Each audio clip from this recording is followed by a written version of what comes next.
हाय everyone, नमस्ते and good morning. Welcome to one shot revision series for CA final indirect taxation. आज अपन discussion करने वाले input tax credit, one of the most awaited and जो student community में थोड़ा सा टफ माना जा रहा topic, that is input tax credit. Exam wise बहुत ज़्यादा इंपॉर्टेंट है, extreme most important A category topic है। तो आप जब इसका रिविजन करने बैठोगे, अपने खुद के नोट्स लेके बैठिए, साथ में क्वेश्चंस भी लेके बैठिए। तो जो टॉपिक आपका रिवाइज हो रहा है, 2 मिनट वीडियो पॉज करके अपने 2 क्वेश्चंस उस पर्टिकुलर रिलेटेड माइक्रो टॉपिक के सॉल्व करें। That is much more important. ठीक है, अब नेक्स्ट मैं आपको एक बार नोट्स से स्क्रॉल डाउन करा दे रहा हूँ, किस टाइप के नोट्स हैं इनपुट टैक्स क्रेडिट को लेके। ठीक, ये आपके एग्जांपल्स हो गए, फिर रिवर्सल हो गया, ये आपका अमेंडमेंट वाला टॉपिक हो गया। नेक्स्ट ब्लॉक क्रेडिट के क्वेश्चंस और उसके नोट्स, फिर आपका ये अपॉर्शनमेंट वाला part. Next availment and reversal of credit, special circumstance, input service distributor micro topic, बहुत छोटा सा शॉर्ट नोट प्रोबेबली आ सकता है एग्जाम में। Utilisation of credit important. ठीक है, और एग्जाम के जितने भी क्वेश्चन आते होंगे उसकी एक हर पॉइंट की समरी यहाँ पे आपको दी रहेगी नोट्स के अंदर, सो दैट जितने भी क्वेश्चन सॉल्व किए होंगे मैंने, उसके यूनिक पॉइंट्स एक जगह पे एक टेबल पे लेके रखे हुए हैं। तो ये आपका जिस्ट हो गया आईटीसी का रिवीजन का आज। ठीक है, तो इस टाइप के नोट्स अपने रहेंगे। नेक्स्ट बात करते हैं अपन कि इसके अंदर मार्क्स एनालिसिस किस टाइप की है। लास्ट अटेम्प्ट में 0, फिर 23, 18, 18। देखिए, ध्यान से देखिएगा, 11 से 12 मार्क्स का एवरेज इस टॉपिक से इंस्टीट्यूट पूछती है, तो ये ए कैटेगरी क्वेश्चन हुआ। ठीक है, plus along with that A category तो है ही है, बट जीएसटी में ये मोस्ट इंपॉर्टेंट, ठीक है, मोस्ट इंपॉर्टेंट आइटम है। तो देयरफॉर इसमें आपका फोकस हाई लेवल पे रहेगा। प्लस मैं आपको हर प्रोविजन के थ्रू गो थ्रू करवा दूंगा, सो दैट आपको अलग से इसको रिवाइज ना करना पड़े एंड पूरी कॉन्सेप्चुअल क्लैरिटी और रिमेम्बरेंस रहेगी आपकी। ठीक है, चलिए, मार्क्स एनालिसिस हो गई, नोट्स देख लिए, without wasting any time let's start. सबसे पहले आईटीसी क्या होता है, अब एकदम जीरो से शुरू करेंगे, सो दैट कोई बच्चा अगर एकदम जीरो लेवल पे भी आईटीसी नहीं जानता, बट अदरवाइज आप फाइनल के बच्चों यू शुड नो। बट अगर आप नहीं जानते हो तो मैं जीरो से शुरू करता हूँ, बहुत एक छोटा सा इंट्रोडक्शन कि इनपुट टैक्स क्रेडिट क्या होता है। सपोज हम जिस पर्सन की बात करेंगे उसको आप बोल दो रजिस्टर्ड व्यक्ति। ठीक है, आरपी बोल लो, रजिस्टर्ड पर्सन। ठीक है, अब ये जो रजिस्टर्ड पर्सन इसका बिजनेस होगा, सप्लाई कर रहा होगा, तभी उसने रजिस्ट्रेशन लिया है। ठीक है, तो रजिस्टर्ड व्यक्ति, रजिस्टर्ड पर्सन, जब रजिस्टर्ड पर्सन जब सेल करता है तो that is called outward supply. ठीक है, आउटवर्ड सप्लाई। ठीक, तो आउटपुट सप्लाई जब भी आप करोगे से 100 रुपए का करोगे, तो उस पर जीएसटी अट्रैक्ट होता है, कस्टमर से कलेक्ट होता है 118 कलेक्टेड। ठीक, अब रजिस्टर्ड पर्सन की जवाबदारी क्या रहेगी जी, ये जो 18 उसने कलेक्ट किया है, to be deposited to government. This is the responsibility of registered person. But government ने बोला कि 1 मिनट रुकिए, please stop for a while. As a registered person you also has some rights, and from that right one is input tax credit. Now what is input tax credit? To make outward supply, to make outward supply, outward supply करने के लिए आपने raw material का purchase किया होगा, plus finish goods का भी purchase किया होगा, ऐसा हो सकता है। ठीक है, इसको आप बोल लीजिए इनपुट। साथ में आपने कुछ सर्विसेज भी ली होंगी, ये बोली जाएगी इनपुट सर्विसेज। ठीक है, और साथ में अगर आप प्रोडक्शन कर रहे हो, और अगर आप प्रोडक्शन नहीं भी कर रहे हो, तो बिजनेस चलाने के लिए कुछ फिक्स्ड एसेट्स लगते हैं। तो फिक्स एसेट्स को जीएसटी की दुनिया में, जीएसटी को सिस्टम में क्या बोला जाता है? Capital goods.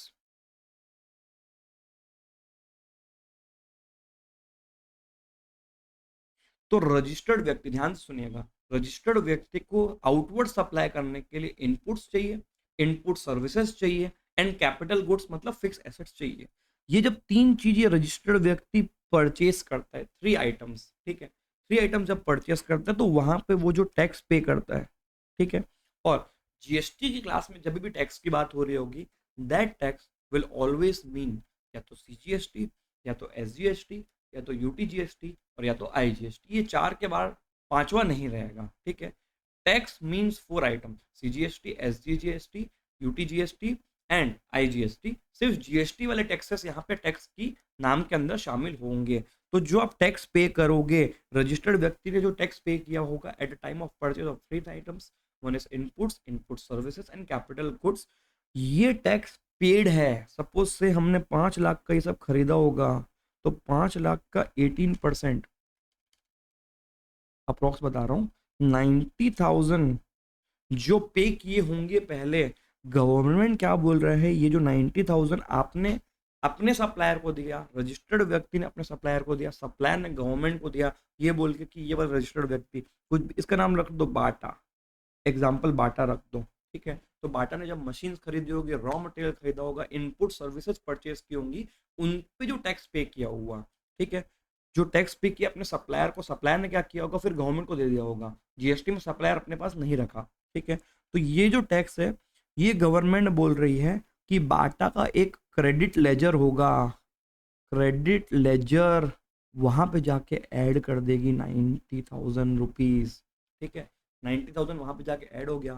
फिर जब आप यहाँ आउटवर्ड सप्लाई करते हैं, उस समय आपने भले कस्टमर से 18 कलेक्ट किया है, बट आपके पास ऑलरेडी क्रेडिट अवेलेबल रहेगी, तो वो 18 आप अपने जेब में रख लेना और क्रेडिट से आउटवर्ड लाइबिलिटी को पे करके खत्म कर देना। तो जो कैश कलेक्टेड फ्रॉम कस्टमर है वो जेब में चले गया एंड आपने क्रेडिट को यूटिलाइज किया फॉर पेमेंट ऑफ टैक्स। तो credit is what in simple terms, credit मतलब हमने अपनी परचेज, परचेज 3 टाइप की होती है, raw material, finish goods, input service and capital items. Capital item मतलब फिक्स एसेट्स। ये जब हम खरीदते हैं एज अ रजिस्टर्ड व्यक्ति, बाटा ने जब खरीदा होगा, उस पर टैक्स पटाया होगा, वो टैक्स गवर्नमेंट के पास गया, गवर्नमेंट ने क्या किया, बाटा के क्रेडिट लेजर में डाल दिया। अब बाटा इस क्रेडिट लेजर को कैसे यूज करेगा, जब आउटवर्ड टैक्स लाइबिलिटी बनेगी उस समय इसको यूज किया जा सकता है। तो क्रेडिट को आप क्या कूपन भी बोल सकते हो, yes, credit can be claimed as coupon, ठीक है। कूपन की तरह यूज किया जा रहा है जब अपनी लाइबिलिटी बन रही है। तो पहले जो हमने पे किया है उसको एक टाइप का डिपॉजिट बोल लो, गवर्नमेंट अलाउ कर रही है डिपॉजिट की तरह क्लेम करने का, तो ये होता है क्रेडिट, ठीक है। आई होप आपको अंडरस्टैंड हुआ होगा कि क्रेडिट किस आइटम का नाम है, ठीक। नाउ दिस क्रेडिट, अब देखो ये है मजा। क्रेडिट का मतलब क्या होता है, मजा, क्योंकि जितना ज़्यादा क्रेडिट अपन क्लेम करेंगे उतना अपना बेनिफिट होने वाला है एज अ रजिस्टर्ड व्यक्ति, ठीक है। रजिस्टर्ड व्यक्ति के शूज में घुस जाइए, the more the credit he can avail, the more मजा ही गेट्स, राइट, क्योंकि बेनिफिट है, बेनिफिट जितना ज़्यादा होगा उतना मजा आएगा, भूख बढ़ते आएगी, ठीक है। और गवर्नमेंट का सबसे मेजर कंसर्न का एरिया भी इनपुट टैक्स क्रेडिट रहेगा जी, तो बिजनेसमैन के एंगल से भी अच्छा है और गवर्नमेंट इसके ऊपर बहुत ज़बरदस्त नज़र रख के बैठी है। सो देयरफॉर आप कंसल्टेंट बनने वाले हो फ्यूचर में, आपको ध्यान देना है कि बिजनेसमैन प्रॉपर क्रेडिट क्लेम करे पहले, फिर उसको प्रॉपर से अवेल करे जितना उसको लिमिट अलाउड है और जिस तरीके से अलाउड है, ठीक है, इस तरीके से कंप्लायंस होगा। और कभी उसने एक्स्ट्रा क्रेडिट क्लेम कर ली है तो रिवर्सल का भी ऑप्शन है, एक ड्यू टाइम के अंदर वो रिवर्स करते हैं, ठीक है, ये गवर्नमेंट चाह रही है। तो इस तरीके से अपन आईटीसी टॉपिक में क्या क्या पढ़ेंगे, क्रेडिट किस टैक्स का अलाउड है, किस आइटम को परचेस करने पे अलाउड है, इसको क्लेम करने का प्रोसेस क्या है, ठीक है, क्लेम करना पड़ेगा कि ऑटोमेटिकली मिल जाएगा, क्लेम होने के बाद यूज कैसे करना है, यूटिलाइजेशन, कौन सा वाला ग्रे एरिया है जहां पे गवर्नमेंट मना कर रही है कि भैया यहाँ वाला क्रेडिट आप क्लेम नहीं कर सकते, ठीक है। ये सारी चीजें अपन डिस्कस करेंगे। और क्रेडिट लेना हो तो ट्रांजेक्शन वाइज कंडीशंस क्या क्या है, डॉक्यूमेंट्स क्या रिक्वायर्ड है, ये पूरी चीजें डिस्कशन होगी इस पूरे रिवीजन में, राइट। चलिए स्टेप बाय स्टेप आगे बढ़ते हैं। ये एक जिस्ट रहेगा आईटीसी के अंदर, टॉपिक्स क्या क्या है। सबसे पहला एलिजिबिलिटी देखेंगे।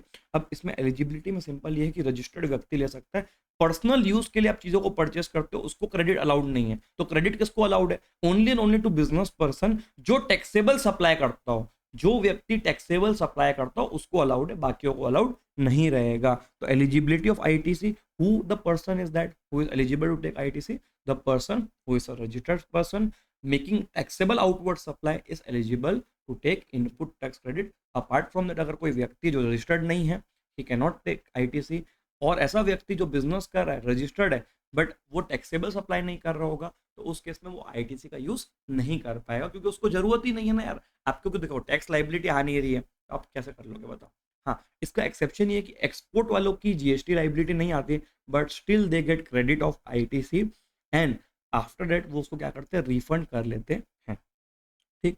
दूसरा mandatory payment of GST by input supply to government and return filing, ये कंडीशंस दी हुई है, ठीक है। तो reversal of credit in case of non payment up to 180 days, ये एक्स्ट्रा कंडीशन दी हुई है। फिर ब्लॉक क्रेडिट का मतलब ग्रे एरिया, ये जो ट्रांजैक्शन ऐसे ट्रांजैक्शन है जिसकी कोई भी व्यक्ति आईटीसी इनपुट टैक्स क्रेडिट नहीं लेगा, गवर्नमेंट ने क्लियरली मना कर दिया है। एक फ्यूचर फॉरवर्ड बात बता दे रहा हूँ, गाड़ियों का इनपुट टैक्स क्रेडिट नहीं मिलेगा, ठीक है, जिसमें इंसान बैठ के जाता है, लेकिन उसमें सामान का अगर गाड़ी है, मतलब गुड्स ट्रांसपोर्ट वाला गाड़ी है, उसका क्रेडिट मिल जाता है। Next, availability of credit in special circumstances, ITC of ITC in respect of goods sent to job worker and distribution of credit by input service distributor. इसमें एक सेक्शन 49 का भी बात करेंगे, जिसका मतलब होता है payment of tax, utilisation of ITC for payment of tax. ये पूरी बातें चल रही हैं आगे, ठीक। इसके पहले इंपॉर्टेंट डेफिनेशंस क्या होते हैं। इनपुट्स का मतलब input means any goods used और intended to be used by supplier in the course of furtherance of business. Similarly input service भी वही हो गई। Next, capital goods means goods value of which is capitalised in the books. ये book क्या होता है, books of accounts, books of accounts, उसके original books of accounts के अंदर वैल्यू कैपिटलाइज्ड हो। और आप भी जानते हो कि अगर अकाउंट्स के अच्छे बच्चे होंगे तो वैल्यू कैपिटलाइज किस चीज की होती है, फिक्स्ड एसेट्स की। फिक्स्ड एसेट्स या नॉन करंट एसेट्स बोलते हो आप लोग आजकल, non current assets which are not current of any supply on account of person claiming ITC which are used and intended to be used in the course or furtherance of business। कहाँ पे use नहीं, घर पे use नहीं, ठीक है, ससुराल में यूज नहीं, मायके में यूज नहीं, अपने बिजनेस में यूज करना है। नेक्स्ट, इनपुट टैक्स क्या बोला जाएगा। अब देखो क्रेडिट को आपको किस चीज की मिल रही है, इनपुट टैक्स की मिल रही है। तो लॉ वालों ने क्या किया, इनपुट टैक्स को भी डिफाइन किया। Input tax means CGST, SGGST, UT GST, IGST. Property tax को मत लेके आ जाना कि नहीं मेरे को प्रॉपर्टी टैक्स का क्रेडिट चाहिए, मेरे को एक्साइज ड्यूटी का भी क्रेडिट चाहिए, नहीं। इन्होंने डिफाइन किया है कि input tax here means 4 type of taxes which are under GST eco system, ठीक है जी, ठीक। Next, IGST charge on import of goods and tax payable under reverse charge mechanism. Reverse charge mechanism में क्या होता है कि यहाँ पे जो अपना रजिस्टर्ड व्यक्ति था, वो जब चीज़ें परचेज करता है, एक साइड गवर्नमेंट है और एक साइड रजिस्टर्ड व्यक्ति का यहाँ पे सप्लायर बैठा हुआ है। अपने केस में कौन था, बाटा। तो नॉर्मली क्या होगा, नॉर्मली रजिस्टर्ड व्यक्ति यहाँ दे और ये वाला पर्सन गवर्नमेंट को दे नॉर्मली। लेकिन एक्सेप्शनल सर्कमस्टांस जहाँ पे भी रिवर्स चार्ज मैकेनिज्म लगाया जाता है, वहाँ पे गवर्नमेंट रजिस्टर्ड व्यक्ति को बोलती तू अच्छा बच्चा है और सप्लायर है ना वो गंदा बच्चा है, ठीक है। तो गंदे बच्चे को तो टैक्स मत दे, तो डायरेक्टली तू मेरे को टैक्स पे कर दे। तो ऑप्शन नंबर 1 ये था। ऑप्शन नंबर 2 ये है, this is called reverse charge mechanism, जहाँ पे डायरेक्टली गवर्नमेंट को टैक्स पे किया जा रहा है। तो गवर्नमेंट बोल रही है तू मेरे को टैक्स दे रहा है, ठीक है, तो वो घूम के भी वैसे ही आता जैसे तू डायरेक्टली मेरे को देता। तो अल्टीमेटली किसके पास आता, गवर्नमेंट के पास। तो गवर्नमेंट बोली जैसे तूने मेरे को दे दिया ना, पेमेंट करने के इमीडिएटली तू उसको एज अ आईटीसी क्लेम कर सकता है, ठीक है। You can claim that tax paid on reverse charge basis immediately as ITC, ठीक है। नेक्स्ट, आउटपुट टैक्स क्या होता है। आउटपुट टैक्स मतलब आउटपुट सप्लाई के ऊपर जो आपकी लाइबिलिटी बनती है, that is called output tax, ठीक। नेक्स्ट, सेक्शन 16 आईटीसी का जो मोस्ट इंपॉर्टेंट सेक्शन रहेगा, that is section 16। Eligibility criteria, registered व्यक्ति होना चाहिए, मैंने आपको ऑलरेडी बता दिया। सप्लाई तो used intended to be used in the course of furtherance of business, ठीक। Conditions for availment of ITC, basic conditions है याद रखनी। आपके पास टैक्स इनवॉइस या डेबिट नोट होना। रूल 36 बोलता है 2 इंपॉर्टेंट डॉक्यूमेंट्स है, या तो टैक्स इनवॉइस या तो डेबिट नोट, ये आपके पास कंपल्सरीली होना। अलोंग विद दैट प्लस वाली कंडीशन है एंड वाली कंडीशन, जो रजिस्टर्ड व्यक्ति है he has actually received the goods और सर्विसेज, ठीक है। पहला हो गया टैक्स इनवॉइस या डेबिट नोट, दूसरा हो गया एक्चुअली रिसीव्ड। अब सर अगर bill to ship to transaction हुआ जहाँ पे 3 पार्टी इन्वॉल्व है, वो स्मार्ट बिजनेसमैन की बात नहीं होती, जो क्या करता है खुद माल परचेस करके अपने पास नहीं मंगवाता बट अपने कस्टमर को भेज देता है, इसको बोलते हैं bill to ship to transaction. अगर ऐसा हुआ और सामने वाले को डिलीवरी मिल जाती है तो ये डीम्ड मान लिया जाएगा कि इसने गुड्स को रिसीव किया था and therefore ITC is allowed, ठीक है। Tax charge on supply has actually been paid to government. अब देखो आपका इसका पूरा प्रोसेस फ्लो क्या होता है, जीएसटी में इनपुट टैक्स क्रेडिट क्लेम करोगे तो पहले आपने उस सप्लायर को पे किया था और सप्लायर गवर्नमेंट को दे और फिर गवर्नमेंट आपको उसका क्रेडिट दे, ये होना चाहिए। तो कई बार लोग क्या कर रहे हैं, 2 रिटर्न है, GSTR1 एंड GSTR3B। तो क्रेडिट का जो फ्लो है वो GSTR1 के थ्रू होता है, बट 20 तारीख को, जो कि आज 20 तारीख है भी, 20 तारीख को गवर्नमेंट को उसका टैक्स एक्चुअली भी बताना पड़ता है 3B के अंदर। तो GSTR1 के थ्रू क्रेडिट तो पास हो गई, बट 3B आपने पे वहां पे नहीं डाला था, 3B सामने वाले ने नहीं डाला और गवर्नमेंट के पास वो टैक्स पहुंचा ही नहीं। गवर्नमेंट ने आपको credit they the but government के पास वो टैक्स नहीं पहुंचा, देयरफॉर गवर्नमेंट मना कर रही है यहाँ पे क्रेडिट नहीं मिलेगा। मतलब जो रजिस्टर्ड व्यक्ति है उसको ध्यान देना कि उसका सप्लायर भगोड़ा नहीं होना चाहिए, प्रॉपर ट्रस्टेड पार्टी हो, सो दैट वो एक्चुअली गवर्नमेंट को टैक्स पे करे एंड देयरफॉर उसको क्रेडिट मिले। तो गवर्नमेंट क्या करेगी, अगर एक बार आपने GSTR 1 के थ्रू क्रेडिट पास ऑन हो गई सामने वाले को, मतलब रजिस्टर्ड व्यक्ति को, बट बाद में ऐसा गवर्नमेंट देख रही है कि उसने 20 तारीख को टैक्स पे नहीं किया है, सो देयरफॉर उस केस में गवर्नमेंट डिनाई करेगी, उसको बोलेगी तूने जो क्रेडिट लिया था उसको रिवर्स कर। उसका एक आगे रूल भी आएगा, वो अपन ध्यान से पढ़ेंगे। He has furnished return under section 39, return file करना जरूरी कंपलसरी है, रिटर्न फाइल नहीं करेगा तो आपको क्रेडिट का फ्लो नहीं मिलेगा। वैसे भी देखो क्रेडिट का जो फ्लो है वो रिटर्न वाइज है। अब देखो हम रजिस्टर्ड व्यक्ति की बात कर रहे थे, रजिस्टर्ड व्यक्ति ITC को क्लेम करे तो सप्लायर को उसने टैक्स दिया, तो सप्लायर GSTR 1 R1 जब फाइल करेगा तो RP के R2 में वो रिफ्लेक्ट करेगा, अपने आप रिफ्लेक्ट करेगा कि आपको क्रेडिट मिलेगा, आपको उसी को देकर क्रेडिट लेना है। R1 फाइल हो गया, फिर 20 तारीख को 3B फाइल करके वो टैक्स का पेमेंट भी कर दे। ऐसा होता है पूरा ITC का फ्लो, ठीक है। ऐसा नहीं कि रजिस्टर्ड व्यक्ति मनमानी अपने तरीके, पूरा चेन है, पूरा लिंकेज है वहां पे, ठीक है जी। नेक्स्ट, अब कुछ उसके एक्सेप्शन जो हम एलिजिबिलिटी की बात कर रहे थे, अगर गुड्स, पहला एक्सेप्शन ये रहेगा कि अगर गुड्स जो आ रहा है वो लॉट्स में आ रहा है, मतलब पार्ट बाय पार्ट आ रहा है। जैसे हमने किसी को ऑर्डर दिया कि हमको 1 लाख टन तू माल सप्लाई कर दे, उसने बोला ठीक है ट्रक में 10,000 टन ही आ रहा है, तो 10,000 टन करके आपने 10 ट्रक मंगवाई, तो ITC आप कब क्लेम कर पाओगे, on the receive of last truck, मतलब पूरा ऑर्डर रिसीव हो जाए ना तभी आप ITC क्लेम कर सकते हो, ये नियम है, ठीक है।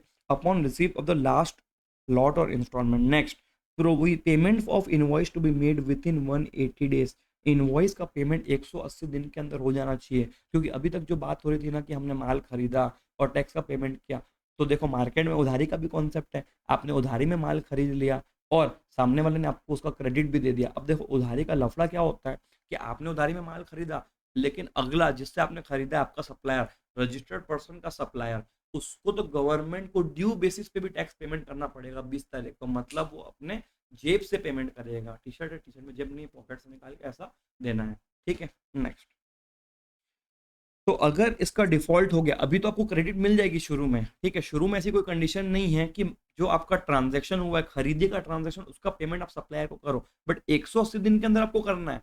और अगर आपने 180 डेज के अंदर पेमेंट नहीं किया तो पहले आपने जो ITC क्लेम किया उसका रिवर्सल करो, और अगर नहीं करोगे तो दिक्कत होगी, आपको इंटरेस्ट और पेनल्टी के साथ रिवर्स करना पड़ेगा बाद में जब पकड़ में आओगे, तब when you will be catched, ठीक है। बट सब्सिक्वेंटली व्हेन यू पे टू द सप्लायर, सब्सिक्वेंटली जब आप सप्लायर को पूरे ट्रांजैक्शन का पेमेंट कर देते हो उस समय आप वापस रीक्लेम कर सकते हो। तो पहले क्या बोला, आपने क्लेम किया लेकिन 180 डेज के अंदर पेमेंट नहीं करते तो you should reverse, but subsequently अगर आप उसको पे कर देते हो तो देयरफॉर वहां पे आपको उसको रीक्लेम करना अलाउड रहेगा, ठीक। अब डॉक्यूमेंट्स क्या क्या रिक्वायर्ड है उसके लिए, रूल 36 क्या बोल रहा है, इनवॉइस चाहिए, इनवॉइस बाय रिसिपिएंट, RCM, ठीक है, डेबिट नोट चलेगा, बिल ऑफ एंट्री चलेगी, रिवाइज्ड इनवॉइस भी चलेगा, डॉक्यूमेंट इशूड बाय ISD चलेगा। अब देखो क्लासिक क्वेश्चन इंस्टीट्यूट पूछती है, अपने जो एक प्रैक्टिकल क्वेश्चंस रहते हैं वहां पे, कि भैया माल आ गया था, ठीक है, एक्चुअली रिसीव्ड, लेकिन उसका इनवॉइस खो गया, लेकिन डिलीवरी चालान है, लेकिन क्या है, डिलीवरी चालान है, तो उस केस में आप सॉल्यूशन में ITC क्लेम नहीं करना है, ठीक है। डिलीवरी लिख भी देता हूं आपके लिए, delivery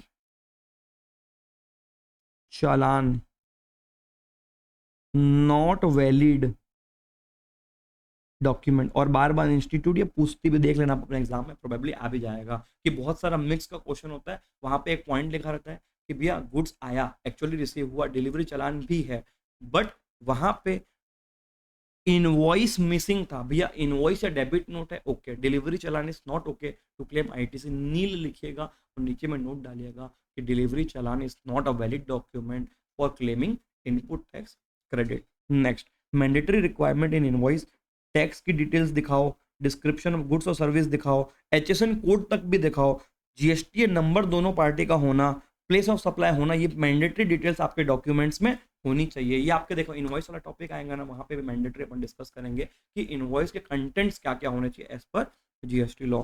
no ITC most important point देखिएगा, अगर आप पकड़े गए जीएसटी ऑफिसर के थ्रू, ठीक है?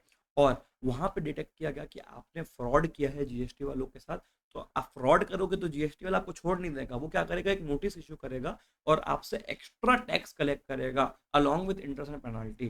तो आप देखो, आप खुद स्वयं अपना जीएसटी पे करते हो, उसका आईटीसी अलाउड है, लेकिन फ्रॉड में डिटेक्ट किए गए हो, ठीक है, जीएसटी ऑफिसर ने आपको डिटेक्ट किया कि आप फ्रॉड कर रहे थे, तो वहां पे आपकी लाइबिलिटी जोड़ी जाएगी कि भैया आपने 1 करोड़ का सामान कच्चे में बेचा था, एक काम करो 1 करोड़ के ऊपर जीएसटी भी दो, साथ में इंटरेस्ट भी दीजिए, साथ में पेनल्टी भी दीजिए। ये जो 1 करोड़ का एक्स्ट्रा एडिशन हुआ है, क्यों हुआ है? Due to your fraud.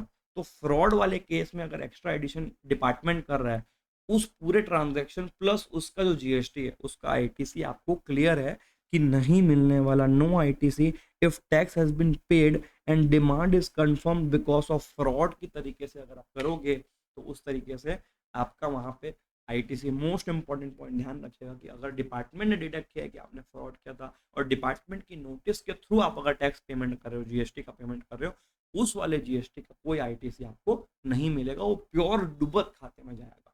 ठीक है, दिस इज पेनाल्टी प्रोविजन। ठीक है, नेक्स्ट।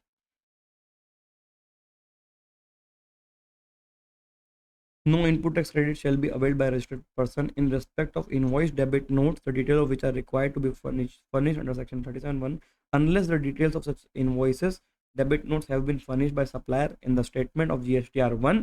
एंड यही तो मैं आपको बोल रहा था अभी। और GSTR 1 में वो जब डालेगा तो अपने खुद के 2B में दिखेगा वो क्रेडिट का फ्लो, ऊपर में ये जो बनाए थे ना अपन, ये इधर वाला, दिस इज द क्रेडिट का फ्लो, इसी की बात चल रही है। ठीक है, तब तक आप क्रेडिट अवेल नहीं करोगे। ठीक।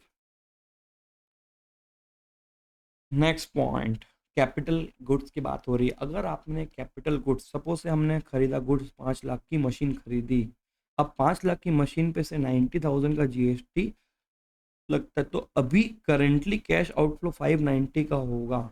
ये पॉइंट ये बोल रहा है कि अगर आप अपने बुक्स में या इनकम टैक्स में डेप्रिसिएशन 5 लाख के ऊपर लगाओगे तो आपको आईटीसी अलाउड है, बट अगर 590 के ऊपर अगर आप डेप्रिसिएशन क्लेम कर रहे हो तो आपको आईटीसी अलाउड नहीं है। सिमिलरली इसका वाइस वर्सा आपके इनकम टैक्स एक्ट में लिखा हुआ है कि अगर आप आईटीसी क्लेम करोगे तो आईटीसी वाले पोर्शन के ऊपर आप डेप्रिसिएशन क्लेम नहीं कर पाओगे, और अगर आप डेप्रिसिएशन क्लेम करोगे तो आईटीसी क्लेम नहीं कर पाओगे। इट मींस कि आप टैक्स कंपोनेंट जो अपने एग्जांपल में 90,000 का है, उस पे या तो आप आईटीसी क्लेम कर लीजिए और या तो उसको कॉस्ट मान के उसके ऊपर डेप्रिसिएशन करिए, क्योंकि डेप्रिसिएशन हमेशा कॉस्ट के ऊपर निकलता है। तो जब गवर्नमेंट आपको क्रेडिट दे देती है तो it shall not form part of your cost and therefore subsequently depreciation इस कॉमन सेंस बेसिस पे भी अलाउड नहीं है। लॉ की जरूरत नहीं है इस चीज के लिए।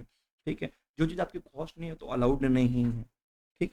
Next, time limit for availability of ITC. एक पर्टिकुलर इनवॉइस से रिलेटेड इनपुट टैक्स क्रेडिट किस समय तक क्लेम कर सकते हो? देखो, आप आपका फाइनेंशियल ईयर देख लीजिए, यहाँ पे ये आपका एफ वाई हो गया, अभी क्या चल रहा है FY 23-24। तो इस पूरे साल में कोई भी इनवॉइस जिसका इनपुट टैक्स क्रेडिट आप उसकी बात कर रहे हो, ये आप नेक्स्ट ईयर 23-24 का जब एनुअल रिटर्न या last date of annual return, उस डेट तक आप क्लेम कर सकते हो, which is 30th of November, last date of annual return और date of filing of annual return whichever is earlier. ठीक है, तो विच इज लास्ट डेट 30 नवंबर है और उसके पहले फाइल कर दोगे तो एनुअल रिटर्न फाइलिंग वाली डेट, इस डेट तक आप अपना आईटीसी क्लेम कर सकते हो। जरूरी नहीं है कि अप्रैल का मई में ही क्लेम करो, मई का जून में ही क्लेम करो। छूट गया था, हो सकता है कोई इनवॉइस छूट जा रहा है, तो उसका मैक्सिमम टाइम पीरियड अगले साल करेंट ईयर का, next year but current year का एनुअल रिटर्न का, या तो फाइलिंग डेट या तो अगर फाइल नहीं किए हो ड्यू डेट तक तो last date of filing annual return 30 November. ये आपका टाइम पीरियड रहेगा मैक्सिमम। किसी भी इनवॉइस को आप मैक्सिमम टाइम पीरियड कैसे जज करोगे, उसका पहले फाइनेंशियल ईयर निकाल लो, फाइनेंशियल ईयर का एनुअल रिटर्न अगले साल फाइल होता है, वो वाली डेट आपकी लास्ट डेट रहेगी। ठीक है, linked to annual return. Nice. तो अभी तक के पॉइंट्स एक बार समाप्त कर लीजिए। इससे रिलेटेड आपके पास जितने एग्जांपल्स हो, जितने एमसीक्यू सॉल्व कर लीजिए। ये एक मेजर चंक कंप्लीट होता है आईटीसी का। नेक्स्ट। एंड ऑल्सो ये एक इंपॉर्टेंट पॉइंट ध्यान दीजिएगा कि ये जो टाइम लिमिट है वो रीक्लेम ऑफ क्रेडिट पे अप्लाई नहीं होता। रीक्लेम ऑफ क्रेडिट के ऊपर कोई टाइम लिमिट नहीं है। मतलब आपने एक बार फर्स्ट टाइम क्लेम किया, फिर उसको रिवर्स कर दिया, तो फ्यूचर में जब भी आप वो कंडीशन सेटिस्फाई कर रहे होगे, आप वहां पे क्रेडिट को क्लेम कर सकते हो विदाउट एनी टाइम लिमिट। ये आपकी फर्स्ट टाइम क्लेम का है। तो रीक्लेम कब होता है? सेकेंड टाइम जब करते हो सेकेंड टाइम क्लेम, उसके लिए नो टाइम लिमिट। होपफुली आप चीज़ों को कैच कर पा रहे होगे। तो अभी तक के पॉइंट्स बेसिक पॉइंट्स थे, एलिजिबिलिटी प्लस कंडीशंस। ठीक है, नेक्स्ट चलते हैं।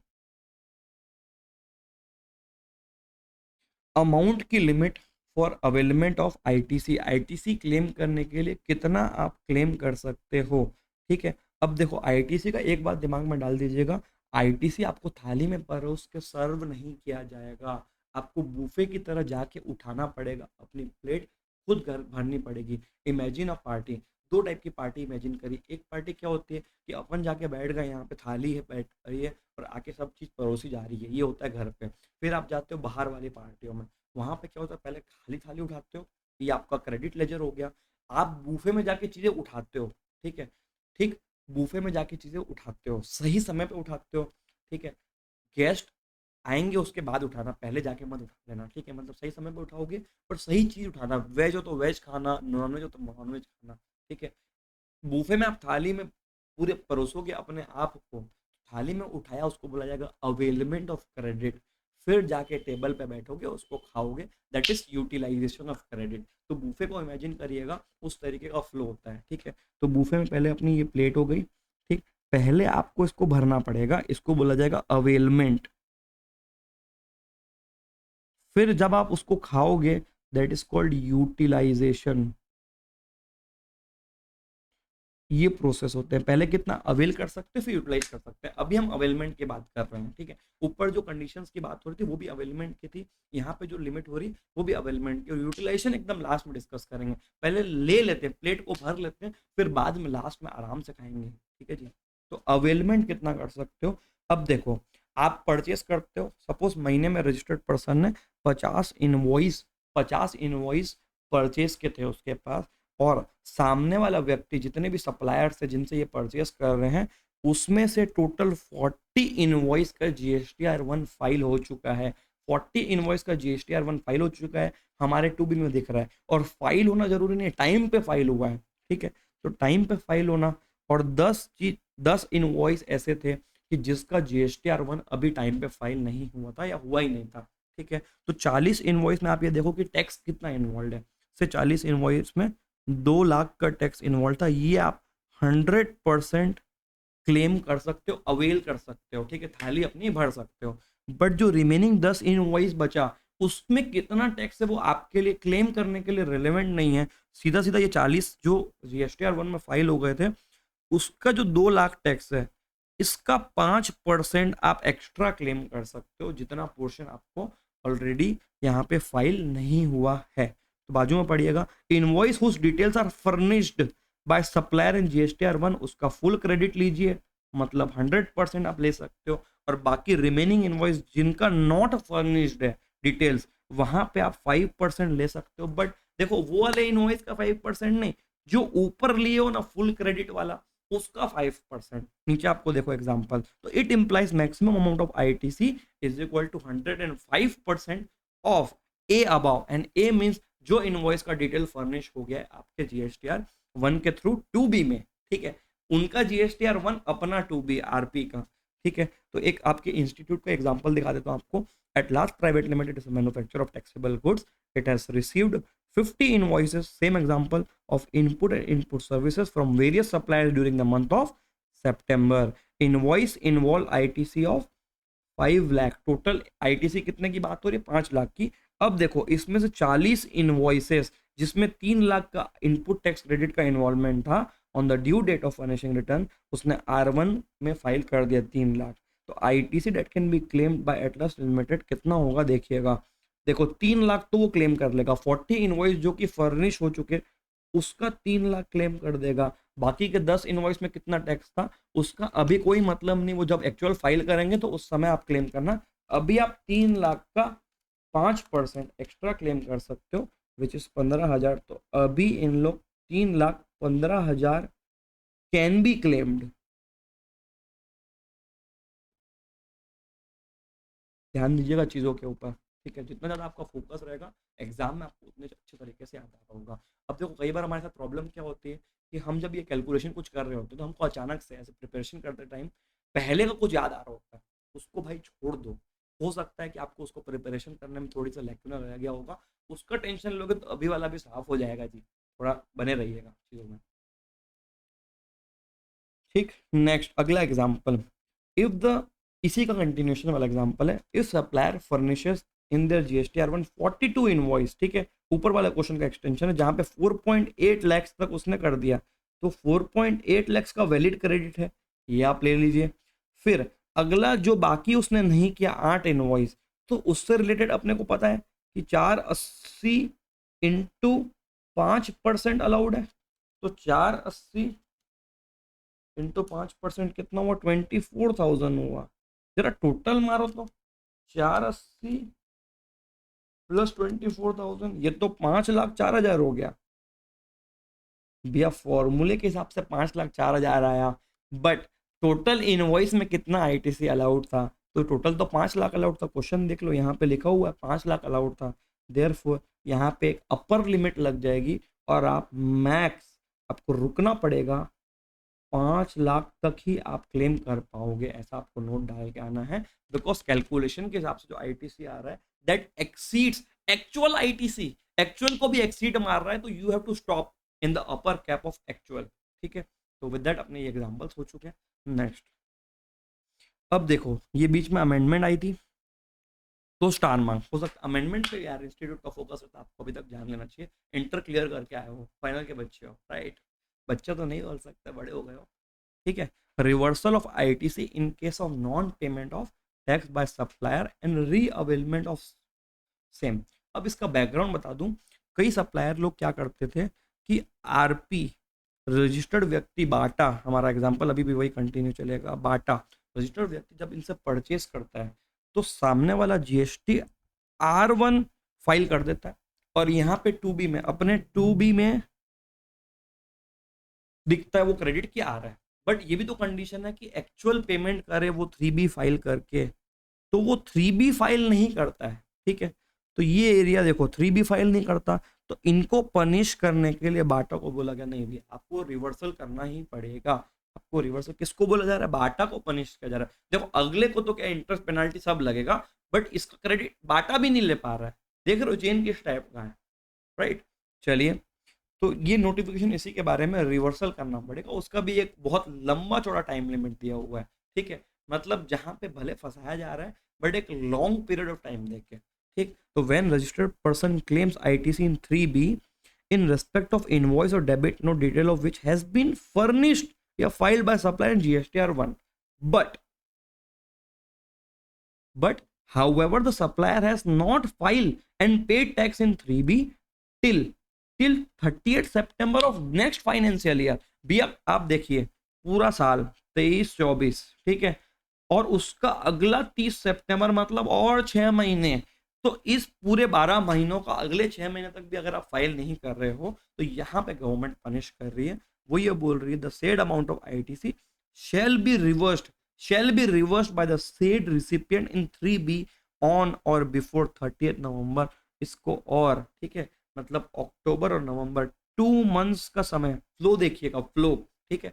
GSTR1 अगले ने फाइल कर दिया, 3B फाइल नहीं किया, तो अपने 2B में आ गया था, अपन ने क्लेम कर लिया, बट अगले ने नेक्स्ट फाइनेंशियल ईयर के सितंबर तक भी, ठीक है, सितंबर तक भी उसने ये 3B नहीं पे किया और टैक्स पे नहीं किया और 3B फाइल नहीं किया।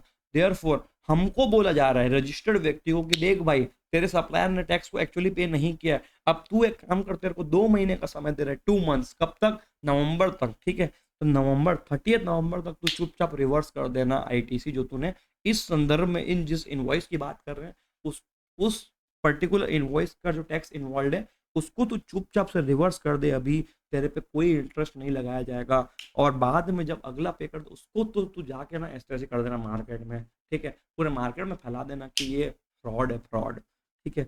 तो लेकिन जब वो फाइनली अल्टीमेटली पे करेगा तो हमारा वाला रजिस्टर्ड व्यक्ति वापस से उसको क्लेम करना अलाउड है।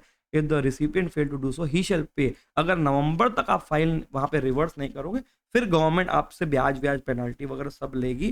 फिर नीचे रिक्लेम का पैराग्राफ है, बट सब्सिक्वेंटली अगर इस रजिस्टर्ड व्यक्ति का सप्लायर टैक्स पेमेंट कर दे गवर्नमेंट को तो वापस से रिक्लेम हो जाएगा। ठीक है, तो reclaim and reavailment is allowed in the month जहां पे अगला पे कर दे और अपने टू बी में दिख जाए जी। ठीक है, ये अच्छा पार्ट था, इसको ध्यान से पढ़िएगा, नोट्स आपको दिख रहे होंगे। ठीक है, मेजर पोर्शन यहाँ तक एक एक पार्ट ओवर हो गया। ठीक है सर, जीएसटी में आईटीसी के कितने पार्ट्स हैं? मेरे को जहाँ तक ध्यान आ रहा है पहला पार्ट अपन ने कंप्लीट कर दिया, दूसरा पार्ट सेक्शन 16 और related law first part, section 17 का ब्लॉक क्रेडिट थर्ड, सेक्शन 18 में स्पेशल सर्कमस्टांस एंड फोर्थ आपका रहेगा रिमेनिंग टॉपिक्स जिसमें section 20 for input service distributor plus section 49 for availment of. Sir आप बैठ के याद करते हो क्या? नहीं, मैं याद नहीं करता। जब अपन 4-5 बार चीज़ों को पढ़ते हैं तो वो चीज़ें अपने आप याद हो जाती है। जैसे आपका वो खास व्यक्ति का नंबर अगर घटिया भी रहेगा, अच्छी सीरीज वाला भी नहीं रहेगा, तो भी आपको याद हो जाता है। जैसे वो खास व्यक्ति का गाड़ी का नंबर भी आप याद कर लेते हो। ठीक है, तो उसमें आपको क्या एफर्ट लगता है? नहीं, वो 4-5 बार देखने से अपने आप याद हो जाती है चीज़ें, उसके लिए हेडेक लेने की ज़रूरत नहीं है जी। चलिए फटाफट से ब्लॉक क्रेडिट पढ़ते हैं। उसके पहले मैं एक बार पानी पी लेता हूँ, आप एक छोटा सा एक ब्रेक ले लीजिएगा। अभी तक कंटेंट हो सकता है भारी हो रहा हो हल्का हल्का, बट यहाँ तक ध्यान देना कि इसमें आगे बढ़ने से पहले अभी तक का जो पोर्शन था सेक्शन 17 एंड रिलेटेड लॉस, उसके क्वेश्चन जरूर से करिएगा या वो टेक्स्ट आप पढ़ लीजिएगा अपने तरीके से। 5 से 10 मिनट दीजिए उसके ऊपर, कोई इशू नहीं है, बेहतरीन रिवाइज करेंगे। तो चलिए, विद ब्रेक ओवर हो चुका होगा और आपने होपफुली 5-10 मिनट लगाया होगा पहले वाले क्वेश्चन को याद करने में and along with that question की प्रैक्टिस करने में।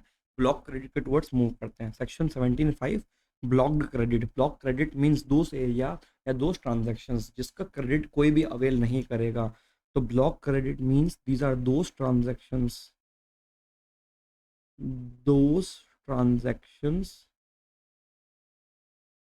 whose credit is not allowed।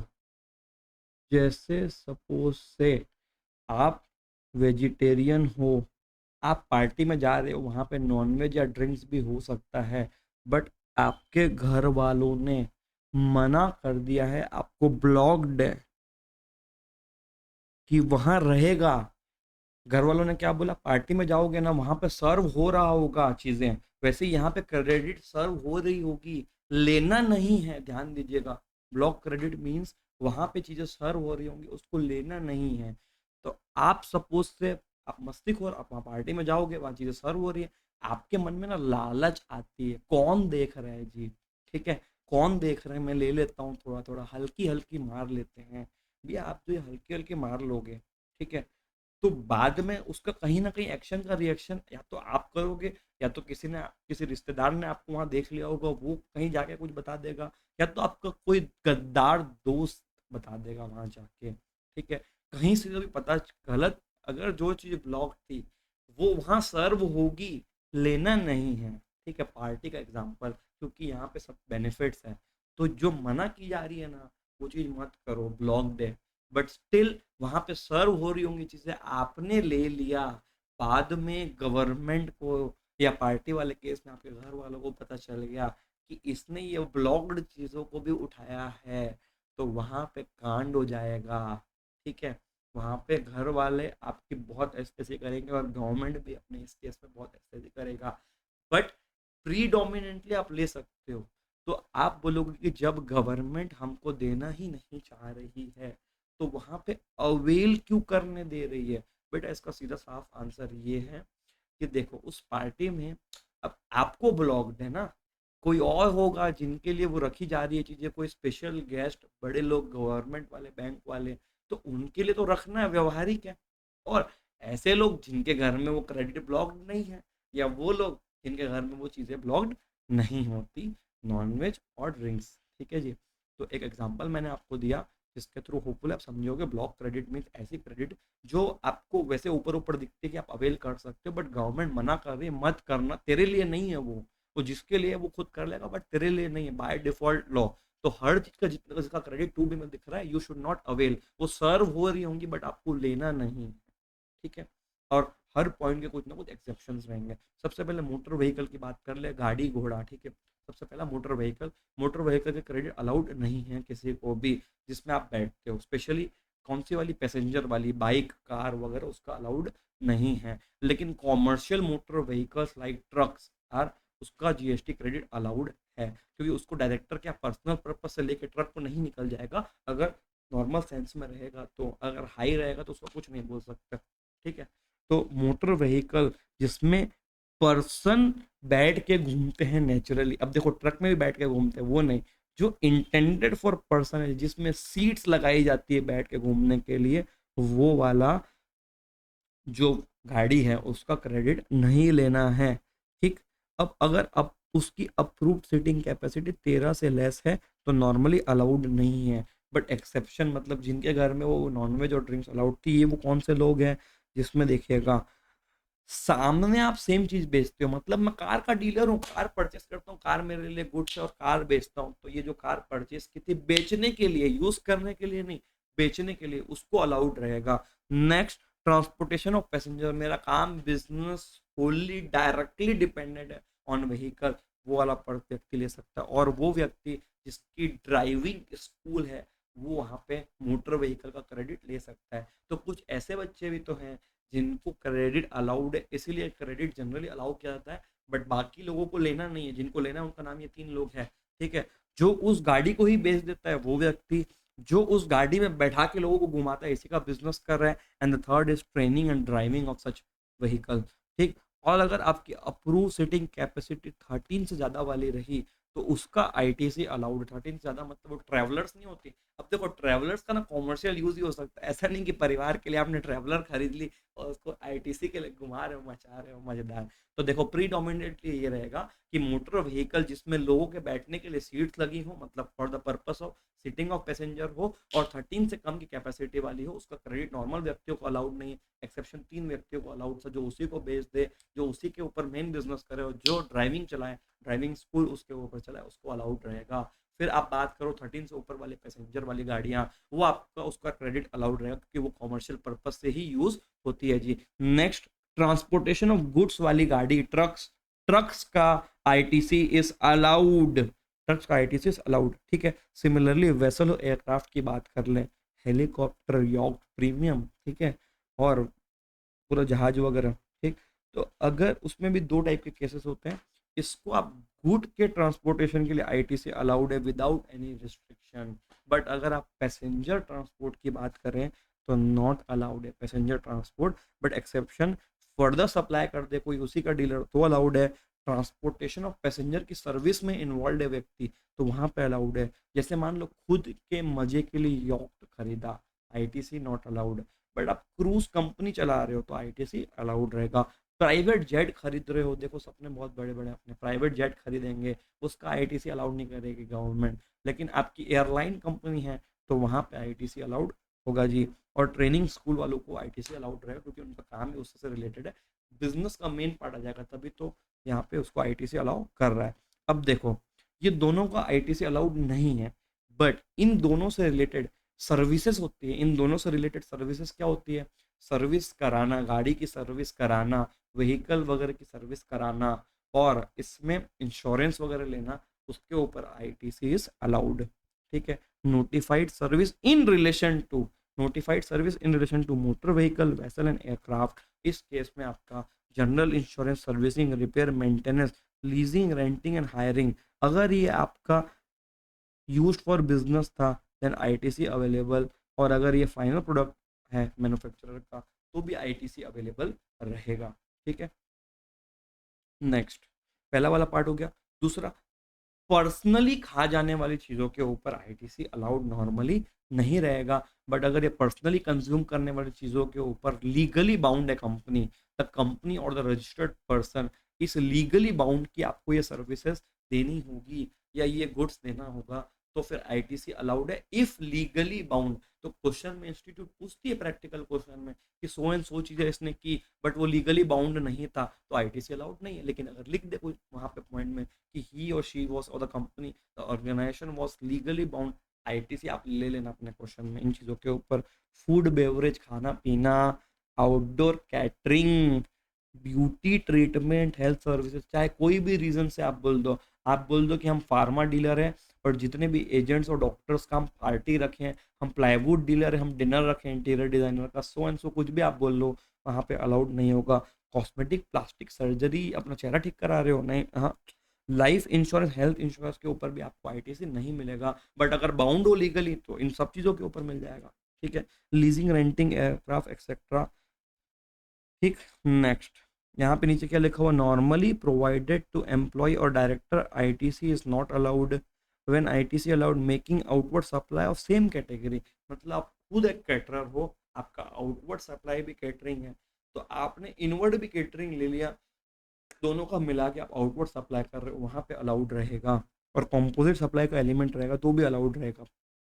किसी भी क्लब की मेंबरशिप लेना, हेल्थ फिटनेस सेंटर जिम वगैरह की मेंबरशिप लेना, नो आईटीसी किसी भी केस में।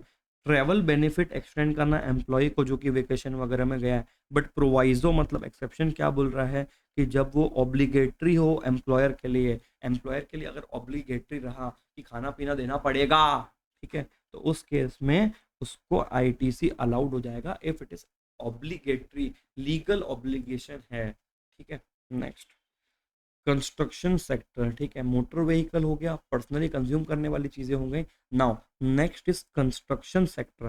कंस्ट्रक्शन सेक्टर जो रहेगा इसके अंदर देखिए वर्क्स कॉन्ट्रैक्ट की बात होगी, साथ में गुड्स और सर्विस और बोथ की भी बात होगी। गुड्स कौन से, जो आप आयरन स्टील खरीदते हो, सीमेंट खरीदते हो, those are goods and services are construction services. ठीक है, तो इनमूवेबल प्रॉपर्टी से रिलेटेड चीजें हैं। तो कंस्ट्रक्शन का मतलब क्या हुआ, reconstruction, renovation, addition, alteration, repair, जिसका कॉस्ट इज कैपिटलाइजेशन। यहाँ पे आईटीसी अलाउड नहीं रहेगा, किसका, इमूवेबल प्रॉपर्टी का। अभी इमूवेबल प्रॉपर्टी शब्द क्या आ गया, जिसके अंदर प्लांट एंड मशीनरी शब्द नहीं आता। देयरफॉर आपने अगर वर्क कॉन्ट्रैक्ट सर्विस ली किस चीज के लिए, प्लांट एंड मशीनरी के लिए, उसका आईटीसी अलाउड हो जाएगा। तो अब देखो प्लांट एंड मशीनरी का मतलब समझिएगा, मीन्स apparatus और equipment fitted to earth by foundation or structural support or they are used to make outward supply। और अब प्लांट एंड मशीनरी शब्द से क्या एक्सक्लूड कर रहा है वो देखिएगा, लैंड एंड बिल्डिंग और सिविल स्ट्रक्चर, टेलीकॉम टावर अगर बाहर में है तो उसको प्लांट एंड मशीनरी में नहीं गिना जाएगा। Pipeline laid outside the factory premises, pipeline laid outside, उसको प्लांट एंड मशीनरी का पार्ट नहीं माना जाएगा and therefore ITC is not allowed. But the next case is whether the pipeline is installed within the factory, तो वहां पे ITC available रहेगा।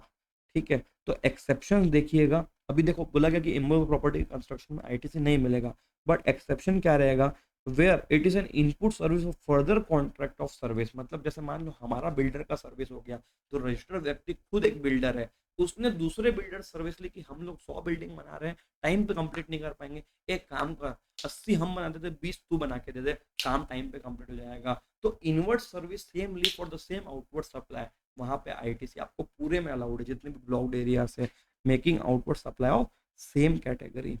ठीक, तो ये आपका ब्लॉक क्रेडिट वाला पार्ट इसमें कंप्लीट होता है। Next section 17(4) apportionment of credit और block credit for banking company, financial institution, star mark. आपको ध्यान होगा सप्लाई के डेफिनेशन में मनी का जो यूज है, मनी का जो यूज है उसका जो कंसीडरेशन है वो आपका माना जाएगा कि सप्लाई की डेफिनेशन, गुड्स और सर्विस की डेफिनेशन में आता है।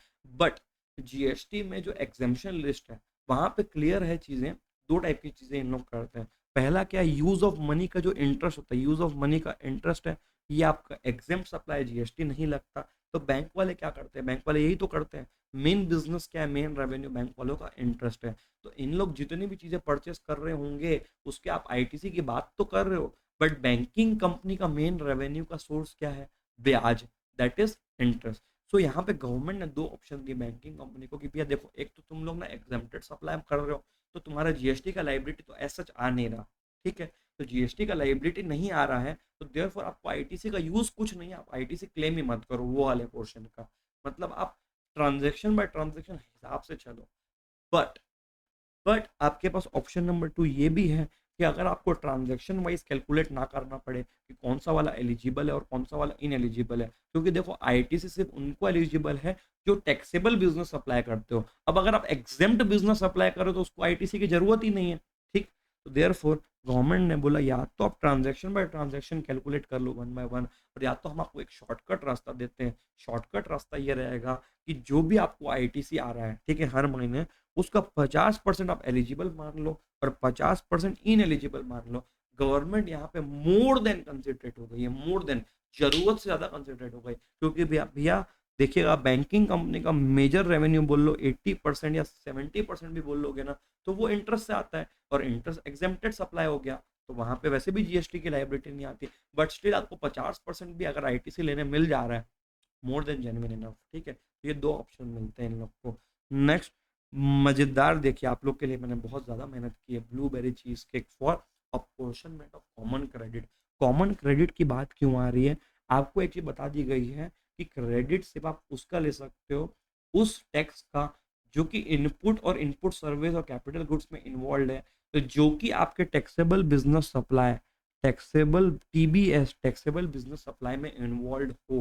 बट अगर एक बिजनेस है जहां पे मल्टीपल टाइप के सप्लाईज है, कुछ टैक्सेबल है, कुछ नॉन बिजनेस पर्पस हो गए और कुछ आपके एग्जेम्प्टेड हो गए, तो वहां पे जो भी आपने परचेस किया होगा वो आपका क्या होगा, वो कॉमन क्रेडिट हो गया, मतलब मिक्स हो गया। तो मिक्स को अलग कैसे करें कि कौन सा वाला अलाउड होगा और कौन सा वाला अलाउड नहीं होगा, एक्सट्रीम सिंपल। कई लोग ना इसका जो टेक्स्ट है उसको पढ़ के ही चिढ़ जाते हैं, बट मैंने इसको मोस्ट सिंपल तरीके से, थोड़ा आपको लालच और टेस्ट का क्रेविंग आ जाए, मुंह में पानी आ जाए, उस तरीके से एक्सप्लेन किया हुआ। देख लीजिएगा नोट्स को एक बार देखिए, ठीक है। एक तो मेरे को तो लग रहा है कि बहुत अच्छे नोट्स बने, ये देख लीजिए ये वाला माहौल, ठीक है।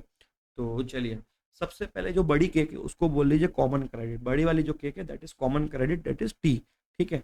कॉमन क्रेडिट है वो टी, पूरा टोटल इनपुट टैक्स क्रेडिट जो कि एक व्यक्ति के पास अवेलेबल है, उसमें से जो क्रिस्टल क्लियर चीजें उनको अलग कर दिए। मतलब पहला वाला जो आपने केक उठा लिया, वो वाला पार्ट कौन सा जो क्लियर है कि बिजनेस सप्लाई के लिए है, तो दैट इज एलिजिबल, ठीक है। इसका आप डायरेक्टली क्रेडिट ले लेना जो क्लियर था, ठीक है। अब इसमें से T1 वाला पीस उठा लो, हो गया खत्म। अब T2 क्या बोल रहा है, T2 is ITC of input exclusively use for exam. ये इनएलिजिबल है, मतलब इसका आप क्रेडिट नहीं ले सकते हो। क्लियर है चीजें, इसको भी हटा दो। जो क्लियर है, जो क्लियर है कि लेना चाहिए उसको हटा दो, जो क्लियर नहीं लेना चाहिए उसको भी हटा दो। अब देखो तीसरी चीज, ऐसा भी एक पोर्शन रहेगा जिसका क्रेडिट आपको किसी भी केस में अलाउड नहीं है, which is called block credit. जो अभी हम पढ़ रहे थे मोटर व्हीकल का, कंस्ट्रक्शन का, एक्सेट्रा, वो वाला क्रेडिट की बात हो रही थी, ठीक है। तो वो वाला क्रेडिट तो आपको किसी भी केस में अलाउड नहीं था, तो ये भी जो क्लियर है उसको हटा दीजिए, ये भी आपका इन एलिजिबल हो गया। तो एक एलिजिबल, दो इन एलिजिबल, तीनों केस में क्रिस्टल क्लियर चीजें थी कि ये आपका एलिजिबल है और ये आपका एलिजिबल नहीं है। तो T1, T2 और T3 वाले पीस उठा लो। जो उसके बाद बचा T4, एक और पीस उठाओ जिसमें ITC of input exclusively used for zero rated supply. Sir ये क्या नया बता रहे हो बेटा, जीरो रेटेड सप्लाई का मतलब होता है एक्सपोर्ट्स या सेल टू दोस्त units who are 100% EOUs, export oriented unit. आप भले यहाँ पे सेल कर रहे हो, जीएसटी नहीं लगता, but ITC is allowed zero rated वाले केस में, एक्सपोर्ट वाले केस में। तो T1 और T4 क्लियरली एलिजिबल हो गए और T2 और T3 क्लियरली इनएलिजिबल हो गए। तो जहां पे भी डेटा और फैक्ट्स क्लियर थे उनको हटा दो। तो जो ये केक बच गया ना, इसको बोला जाएगा कॉमन क्रेडिट सी, ठीक है, कॉमन क्रेडिट सी। अब ये जो कॉमन क्रेडिट है मतलब वो मिक्स में यूज हुआ है, जिसको क्लियरली आप नहीं बता पा रहे हो कि ये कौन से वाले में गया था, क्या ये एलिजिबल था, क्या ये इनएलिजिबल था, या बता नहीं पा रहे हो। तो देयरफॉर इस केस में आप क्या कर सकते हो, कॉमन क्रेडिट के केस में कैसे निकलेगा common credit, C is equal to T, मतलब टोटल टी में से जितनी भी चीजें हमको क्लियर थी, T1 बिजनेस वाला, T2 आपका एग्जाम सप्लाई वाला, T3 block credit and T4 zero rate supply से रिलेटेड आपका जो क्रेडिट था, वो सब सारे पीस आपने उठा लिए। जो बचा हुआ केक बचा है ना, इस बचे हुए केक को बोला जाएगा कॉमन क्रेडिट। अब ये कॉमन क्रेडिट आ गया ना भाई, तो उसके बाद चुपचाप से नीचे आओ, ठीक है। डिस्ट्रीब्यूशन ऑफ कॉमन क्रेडिट के स्टेप्स लिखे हैं, कुछ नहीं करना है हमको। सी आ गया, सी को हम फॉर्मूला से प्रोपोर्शनेट कर देंगे। कैसे प्रोपोर्शनेट करेंगे, डिवाइड करिए इसको टोटल टर्नओवर इन स्टेट, स्टेट में जितना भी टोटल टर्नओवर हुआ होगा ना, इसके अंदर आपका टोटल, चाहे टैक्सेबल हो चाहे एग्जेम्प्ट हो, कुछ भी हो, टोटल टर्नओवर नीचे बेस बना लो, मल्टीप्लाई ऊपर में क्या करोगे, एग्जेम्प्ट वाला, एग्जेम्प्ट वाला पोर्शन जो रहेगा ना, मल्टीप्लाई करिए, ये आपकी इनएलिजिबल क्रेडिट आ गई, क्रेडिट आ गई, ठीक है, इस तरीके से निकलती है। तो देखिए सबसे पहले D1 निकालना है, D1 credit attributable to exempt supply out of common credit, देखिएगा आउट ऑफ कॉमन क्रेडिट, फिर आपका C/E/F total turnover in the state, ये आपका निकल गया। फिर D2 देखिएगा credit attributable to non business supply, ऐसा सप्लाई जो कि बिजनेस से रिलेटेड नहीं, अपने घर में सप्लाई करना, फ्री में गिफ्ट बांट देना, एक्स्ट्रा, ठीक है, ये D1 D2 पकड़ लो। तो सी में से जो इनएलिजिबल चीजें थी वो आपने हटा दी, तो जो रिमेनिंग आया वो C2 आया, ये आपकी एलिजिबल क्रेडिट हो गई, कुछ नहीं है, बहुत ज्यादा सिंपल है। अगर सिंपल है तो करके दिखाओ, ठीक है भाई, आगे आपको एग्जांपल वगैरह आएगा उसमें करके दिखा देंगे जी, ठीक है। तो विद दैट अपना अपॉर्चनमेंट ऑफ कॉमन क्रेडिट हो चुका है, वेरी वेरी एक्सट्रीमली इजी, ठीक है। और अब देखिएगा इसमें आगे ये रहेगा कि जितने भी एक आपका apportionment of credit related to capital goods, वहाँ पे यूजफुल है वो 60 मान लेते हैं, तो वो वाला भी पार्ट एक बार आप अपनी तरफ से देख लीजिएगा, ठीक। Next part, availment of credit in special circumstance, availment of credit in special circumstance, ठीक है, ठीक। तो अवेलमेंट ऑफ क्रेडिट स्पेशल, अभी तक क्या था, गुड्स परचेस किया उसकी क्रेडिट, अब यहाँ पे स्पेशल सर्कमस्टांस क्या था कि चीजें चेंज हो रही है, पहले हम इनएलिजिबल चल रहे थे, अब हम एलिजिबल हो रहे हैं, तो उस केस में आधे रास्ते में जो व्यक्ति एलिजिबल हो रहा होता है उसका क्या करना है, वो उसके नियम है, ठीक है। तो देखिए पहले आप लायबल थे नहीं रजिस्ट्रेशन के लिए और आप बिजनेस कर रहे थे, अब अचानक से आप रजिस्ट्रेशन लेते हो, तो क्या होता है, पहले का परचेस क्यों आइटम है जिसके ऊपर आपने क्या आईटीसी अभी तक क्लेम नहीं कर रहे थे, बट वो परचेस किया हुआ है, तो ऑलरेडी जो गोडाउन में आइटम है उसका आईटीसी क्लेम कर सकते हैं, और कितना कर सकते हैं उसकी बात होगी। और दूसरा, अब देखिए एक स्पेशल बात नहीं हुई थी, उसको भी बता दे रहा हूँ मैं आपको, कि जो कंपोजिशन वाला व्यक्ति रहता है, what is composition, composition scheme is a small scheme for small businessman, जहाँ पे आपको 18% टैक्स लगता भी होगा ना जो गुड्स से आप डील कर रहे हो, बट स्टिल गवर्नमेंट बोलेगी 1-2-5% से आप पेमेंट कर दीजिए, ये स्मॉल स्कीम है, बट उसका कैश में पेमेंट करना पड़ेगा, मतलब आप वहां पे क्रेडिट को यूटिलाइज नहीं कर सकते हो। तो the person who are registered person but under availment of composition scheme were not allowed to take और are not allowed to take input tax credit, but कोई व्यक्ति कंपोजिशन से स्विच करके नॉर्मल में आ रहा है, ठीक है, तो उसको भी आप आईटीसी चाहिए। Next, registered person engage in making exempt supply, अभी तक कोई व्यक्ति एग्जेम्प्ट सप्लाई कर रहा था, अचानक से गवर्नमेंट ने बोला कि भाई जिसको तुम एग्जाम समझ रहे हो ना उसके ऊपर हम कल से टैक्स लगा रहे हैं, ठीक है। तो ये 4 केसेस हो गए जहां पे पहले व्यक्ति को आईटीसी क्लेम करना अलाउड नहीं था, बट कुछ ऐसे इवेंट हो जा रहे हैं जिससे उसको अवेलमेंट मिल जा रहा है। तो केस नंबर ए और बी में कैपिटल गुड्स का आपको नहीं मिलेगा, case number C and D में कैपिटल गुड्स का मिल जाएगा आईटीसी, ठीक है, ये चीज दोनों में फर्क रहेगा। तो पहला देखिए केस नंबर ए और बी पहले डिस्कस कर सकते हैं। पर्सन एंटाइटल्ड फॉर आईटीसी और इनपुट हेल्ड इन स्टॉक, अपने स्टॉक में जो उसके पास इनपुट पड़ा हुआ है गोडाउन के अंदर, inputs contain semi finish goods, जो मशीन के अंदर भी घुसा हुआ है, और इनपुट कंटेन फिनिश गुड्स जो माल बना के रखे हो, वहां पे भी जो आपका इनपुट्स पड़े हुए हैं उसके ऊपर का टैक्स का आप आईटीसी वन शॉट क्लेम कर सकते हो, वन शॉट, ठीक है। बट ये जो सब देखोगे स्टॉक वगैरह, उसकी डेट क्या रहेगी वो नीचे में दी हुई है डेट, ठीक। If person is liable for registration on the date immediately preceding the date from which he is liable to pay the tax, तो डेट कौन सी लेनी है, जिस दिन वो liable to pay the tax आ रहा था उसका एक दिन पहले वाला डेट लेना है। बट आप अगर केस नंबर बी में वॉलंटरी स्वयं इच्छा से अगर रजिस्ट्रेशन ले रहे होगे, तो वहां पे देखिएगा on the date immediately preceding the date of registration, जिस दिन आपने रजिस्ट्रेशन लिया होगा उसके एक दिन पहले के डेट में जितने भी आपके पास स्टॉक पड़ा था उसका आप आईटीसी ले सकते हो जी, ठीक है।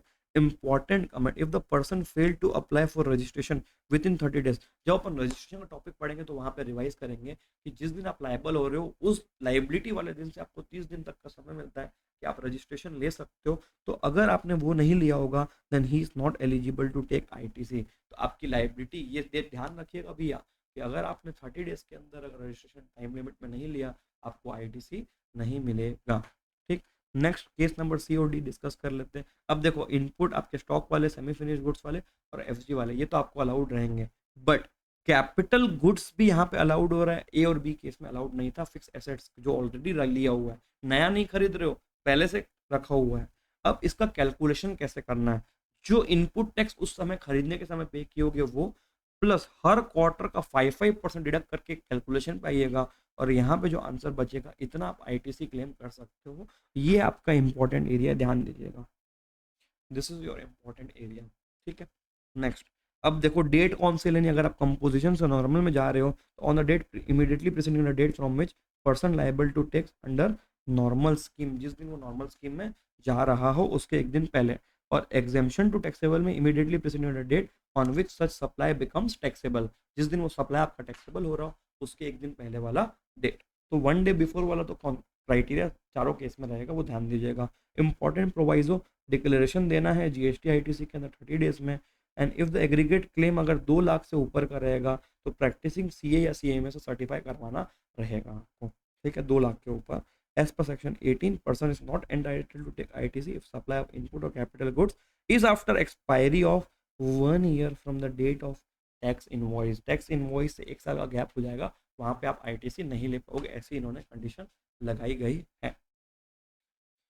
ठीक, नेक्स्ट ये था availment in special cases. Now transfer of ITC, transfer कहाँ पे होता है, जब कंपनी का फॉर्म और स्ट्रक्चर चेंज हो जाता है उस केस में ट्रांसफर होना अनिवार्य है आईटीसी का।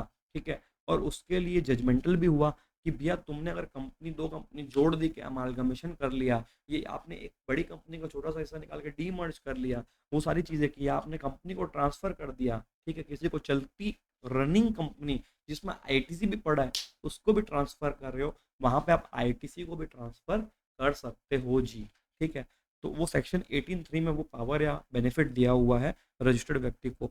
इन case of sale, amalgamation, lease या transfer of business, the registered person shall transfer is unutilised ITC in electronic credit ledger to the new company, वो ट्रांसफर कर सकते हैं।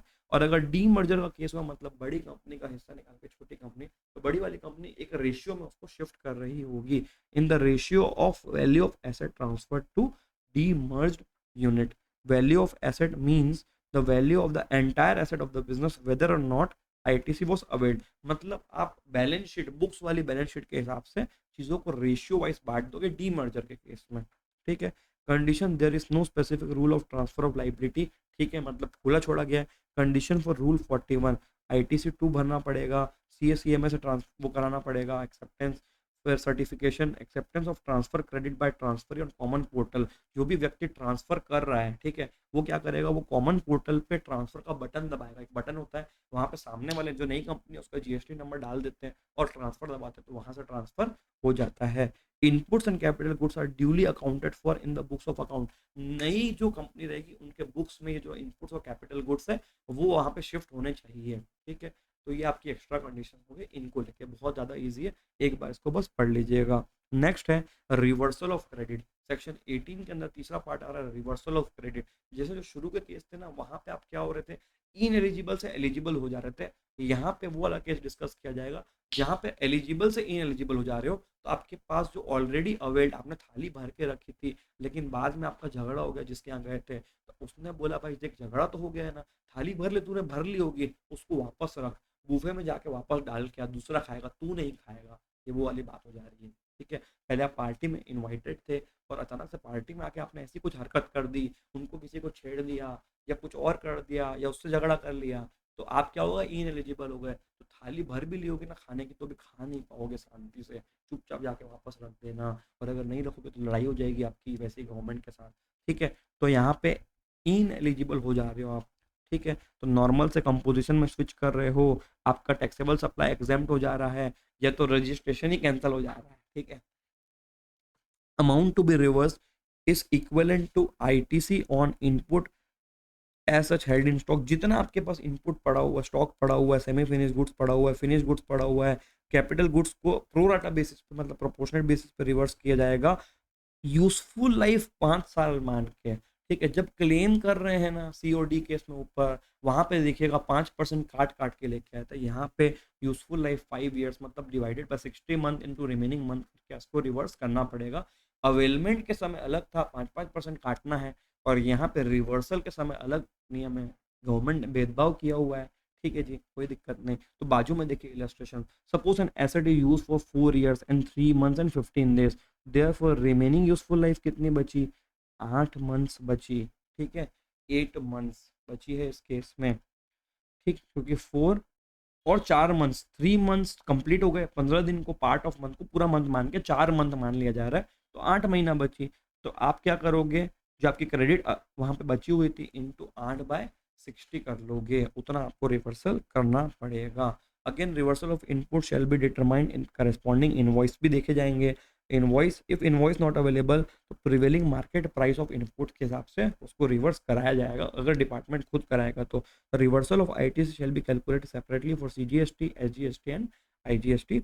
Reversal amount will be added output tax liability और ITC का form भी इसमें आपको फाइल करना पड़ेगा।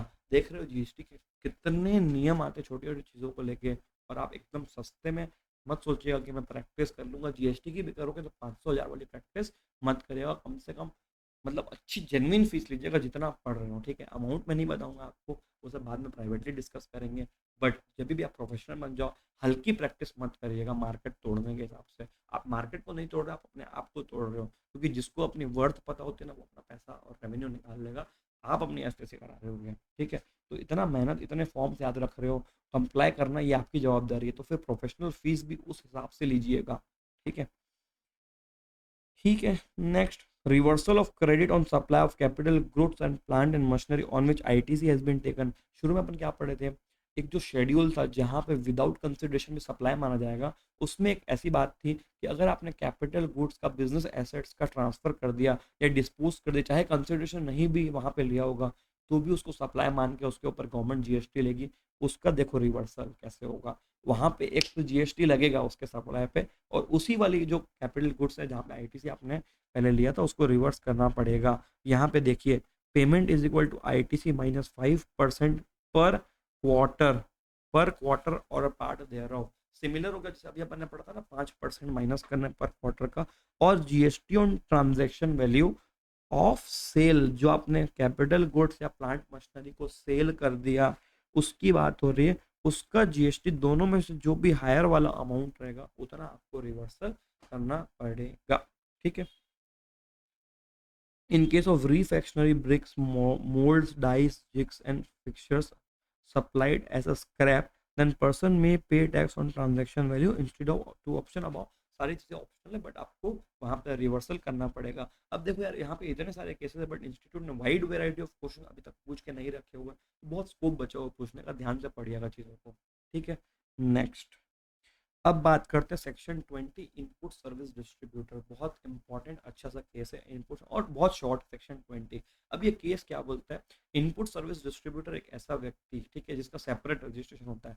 आप जब आउटवर्ड सप्लाई करते हो तो एक रजिस्ट्रेशन लेते हो, ये एक सेपरेट रजिस्ट्रेशन, अलग से एक रजिस्ट्रेशन, जहाँ पे रजिस्टर्ड व्यक्ति हो या नहीं हो, बट स्टिल आप अलग से आईएसडी का भी रजिस्ट्रेशन लेना अनिवार्य है। इसमें बहुत बड़ी अगर एक कंपनी है, वहां पे सेपरेट अगर एक परचेसिंग डिपार्टमेंट है, जो कॉमन बेसिस पे हर ब्रांच या डिफरेंट ब्रांचेस के लिए या तो गुड्स परचेस करता है या तो सर्विस अवेल करता है, और किसी को डायरेक्टली देता है, किसी को बांट देता है, ठीक है, चीज़ों को। तो उसको ये पावर है कि देखो, जो परचेस कर रहा है, इनवॉइस उसके नाम पे आ रही है चीज़ें, और उसी स्टेट में क्रेडिट रह जा रहा है, ठीक है? अब सीमलेस फ्लो ऑफ क्रेडिट करना है, तो अलग अलग ब्रांचेस के अलग अलग स्टेट तक क्रेडिट पहुंच जाना चाहिए। तो इनपुट सर्विस डिस्ट्रीब्यूटर का खाली काम क्या है? उसने कॉमन बेसिस पे जो परचेस किया था उसकी क्रेडिट अवेलेबल है, उसको सारी ब्रांचेस को डिस्ट्रीब्यूट कर दीजिए। सेक्शन 20 वो पावर दे रहा है अलग से। If a department of a big company purchases goods and services on common basis for all other branches of it, the credit will be in the hands of purchasing department. In GST ecosystem, this purchasing department can be registered as ISD for the purpose of distributing the ITC available to it और other branches, ठीक है? Separate registration of ISD आपको लेना पड़ेगा, despite the fact that आपके पास already GST number है। If already you are registered, then also separate registration as input service distributor is mandatory. मतलब अगर खुद का जीएसटी होने के बावजूद आप एक और सेपरेट रजिस्ट्रेशन लोगे। डिस्ट्रीब्यूशन ऑफ क्रेडिट कैसे करोगे? सिंपल है, जो डायरेक्टली एट्रीब्यूटेबल है किसी भी ब्रांच को उसको डायरेक्टली दे दीजिए, एस जैसा इनवॉइस है वैसा आप ट्रांसफर कर दीजिए। और जो डायरेक्ट रिलेशन नहीं बैठा पा रहे हो वहां पे टर्नओवर या सप्लाई किसी भी एक लॉजिकल बेसिस के हिसाब से आप उसको ट्रांसफर करेंगे। प्रो राटा मतलब प्रोपोर्शनेट डिस्ट्रीब्यूशन, ठीक है। ITC to be distributed turnover of the recipient divided by total of all recipients, वैसा आप टर्नओवर के बेसिस पे प्रोपोर्शनेट कर दीजिएगा। Relevant period previous financial year हो सकता है और last quarter prior to the month of distribution आप कर सकते हो लॉजिकल बेसिस पे, ठीक। इन एलिजिबल क्रेडिट को भी डिस्ट्रीब्यूट कर दीजिए, फिर वो जाने उसका क्या करना है, मतलब एक बार वहां चले जाएगी वो, ठीक। Manner of distribution of different taxes, अब देखो अगर आईजीएसटी होगा तो डायरेक्टली एज आईजीएसटी दे दीजिएगा। बट अगर सीजीएसटी और एसजीएसटी क्रेडिट की बात कर रहे हो तो अगर recipient and input service distributor located in same state होगा तो जैसा है वैसा बांट दीजिए। और अगर डिफरेंट स्टेट्स हो गया तो आईजीएसटी की तरह ही वो डिस्ट्रीब्यूट किया जाएगा, दोनों को कंबाइन करके। ध्यान दीजिएगा, छोटा सा खत्म हो गया आईएसडी का टॉपिक, इतना छोटा टॉपिक है। अब इसके ऊपर क्वेश्चंस किस टाइप के बनते हैं? डिवाइड के बनते हैं। बुक खोल के देखिएगा, भयंकर इजी क्वेश्चंस है। आपको सीधा लिखेगा कि कॉमन ब्रांच था दिल्ली में, उसने परचेस किया, मुंबई कोलकाता विशाखापट्टनम चेन्नई सबके लिए उसने परचेस किया, उसमें से इतना अमाउंट दिल्ली का डायरेक्टली था तो उसको डायरेक्टली दे दीजिएगा, कलकत्ता वाले को उसका दे दीजिएगा, फिर जो बच गया ये कॉमन बेसिस पे सबका था तो सबको टर्नओवर के हिसाब से बांट दो, सिंपल। तो यहाँ तक 3 पार्ट्स कंप्लीट हो गए रिवीजन में। लास्ट पार्ट बचता है आपका यूटिलाइजेशन एंड जबरदस्ती रोका जाएगा restriction on utilization of credit.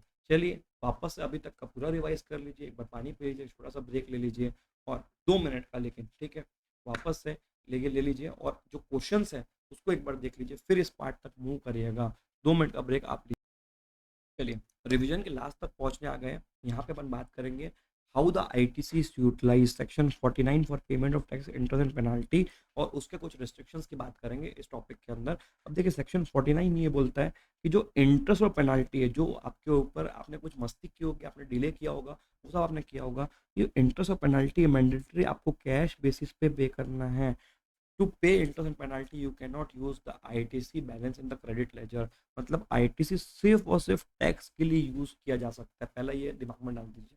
दूसरा, अब देखिए utilization of ITC with respect to rule section 49 and rule 88A, इसका ये सब इतना डिटेल में याद रखने की जरूरत नहीं, सिर्फ सेक्शन 49 एंड रिलेवेंट रूल्स आप लिख के आ सकते हो। इसमें देखिए क्या बोल रहा है वो, सबसे पहले जब भी आप आईटीसी को यूटिलाइज करने बैठो तो पहले आप नोट डाउन कर लो कितना आपका तीनों हेड में आउटवर्ड टैक्स है और कितना आपका इनपुट टैक्स है, ये आप पहले नोट डाउन कर लो। और पहली कंडीशन ध्यान दीजिएगा, सबसे पहले आपको आईजीएसटी का क्रेडिट जीरो करना है, मतलब उसको पूरा यूटिलाइज करना है, ठीक। एक एग्जांपल नीचे दिया हुआ उसी में आ जाते हैं, ठीक है, ज़्यादा इजी रहेगा। अब नीचे एग्जांपल में ध्यान दीजिएगा, आउटपुट टैक्स लाइबिलिटी आईजीएसटी की 1000, लेकिन आईटीसी अवेलेबल कितना था 1300, सीजीएसटी का 300, यूटीजीएसटी का 300, 200 ऐसा करके है। अब देखिए आईटीसी में सरप्लस, आईजीएसटी में सरप्लस, आईटीसी बचता है, मतलब खुद को कंज्यूम करने के बाद भी इसमें 300 बचा हुआ है, ठीक है। अब गवर्नमेंट ये बोल रही है कि आईजीएसटी को तीनों के लिए यूज किया जा सकता है, सीजीएसटी का बेनिफिट आईजीएसटी प्लस सीजीएसटी के लिए यूज होगा और एसजीएसटी को भी आईजीएसटी और एसजीएसटी के लिए यूज होगा, बट ये दोनों क्रॉस नहीं होंगे, ये ध्यान दीजिएगा, ठीक है।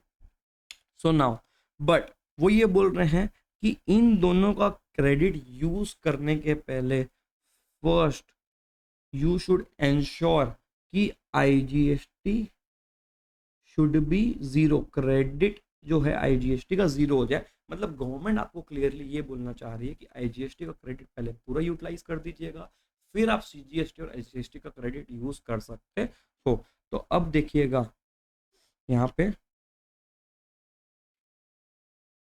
1000 था लाइबिलिटी, 1300 आईटीसी था, तो 300 बच गया। अब ये 300 आप सीजीएसटी और एसजीएसटी के लिए यूज कर सकते हो, 300 को सीजीएसटी और एसजीएसटी के लिए यूज कर लीजिए, ठीक है। तो यहाँ पे चाहो तो 200 100 कर लो, चाहे 150 कर लो, in any proportion you want. तो सपोज से कि हमने यहाँ पे 200 कर लिया, ठीक है, और यहाँ पे 100 कर लिया, फिर इसका -100 यूटिलाइज कर लीजिए और इसका 200 यूटिलाइज कर लीजिए, तो कुछ बैलेंस बच रहा है 0, 100 और 0, ये बैलेंस बच गया आईटीसी का। इस तरीके से यूटिलाइजेशन हो सकता है। तो यूटिलाइजेशन के लिए ध्यान रखिएगा, फर्स्ट आपको आईजीएसटी 0 करना है, उसके बाद देखिए अब आईजीएसटी 0 करने के लिए अगर आईजीएसटी का क्रेडिट अवेलेबल है तो पहले उसको आईजीएसटी के लिए यूज कर लीजिए। Balance can be use to pay CGST and SGST in any proportion. जब ये आईजीएसटी 0 हो जाए फिर सीजीएसटी और एसजीएसटी को यूज करिए रिस्पेक्टिव हेड्स के अंदर। और अगर आईजीएसटी है ही नहीं तो सीजीएसटी की जो आईटीसी है और ये जो एसजीएसटी की आईटीसी है वो आईजीएसटी के लिए यूज हो सकती है। ये बेसिक चीज़ों में आ जाएगा आपके लिए, ठीक है। एक बार टेबल पढ़ लीजिए, यहाँ पे आउटपुट टैक्स दिया हुआ राइट साइड में और नीचे में इनपुट। तो आईजीएसटी का इनपुट ये आपका आउट हो गया, आउटपुट, ठीक है। इसके लिए यूज हो सकता है यहाँ पे फर्स्ट, सेकंड और थर्ड, बट यहाँ पे क्या कर रहे हैं, 0 कर देना है पहले उसको। नेक्स्ट सीजीएसटी पहले अपने लिए यूज होगा, फिर सेकंड आईजीएसटी के लिए यूज हो सकता है, बट एसजीएसटी के लिए यूज नहीं हो सकता है, एंड वाइस वर्सा। अगर बैलेंस कोई आउटपुट टैक्स बचता है तो वो यहाँ पे आपको कैश में पेमेंट करना पड़ेगा, और अगर नहीं बचता तो यहाँ पे बैलेंस इस तरीके से आईजीएसटी आ जाएगा, ठीक है। तो ये आपका मैनर हो गया यूटिलाइजेशन का, ठीक। तो नेक्स्ट एक टॉपिक छोटा सा दिया हुआ इंस्टीट्यूट के बुक में कि कमिश्नर चाहे तो रिस्ट्रिक्ट कर सकता है, not below the rank of assistant commissioner can restrict the use of ITC under following conditions.